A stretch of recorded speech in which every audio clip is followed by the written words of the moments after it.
I'm JD Schmid with Big Tex Trailers. And I'm Brant Combs with Ram Trucks. In this video, we're going to talk about how to properly hook up a gooseneck trailer. The first thing that you'll want to do is make sure that your truck is equipped with a Gooseneck prep package. That's a place to install the ball, safety chains, as well as the trailer wiring inside the bed of your truck. When the truck is ready, you want to make sure the trailer is secure. That means your wheel chucks are in place so the trailer won't move, and that you raise the jack enough that the coupler clears the tailgate in the lowered position. Once you hop in the truck, press the button to lower the tailgate. Then press bed lowering mode that will lower the bed with air suspension a few inches.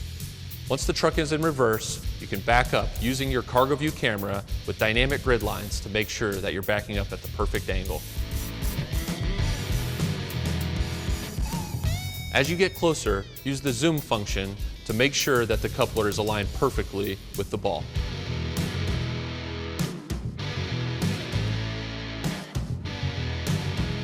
Then hit the bed lowering mode again to raise the rear of the truck back up inside of the coupler.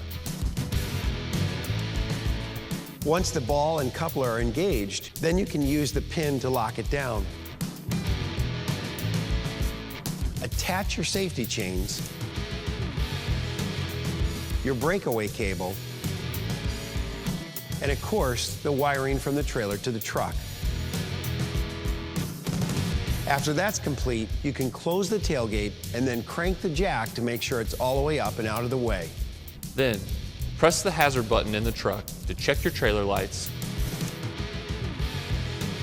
remove chocks, and you should be good to go.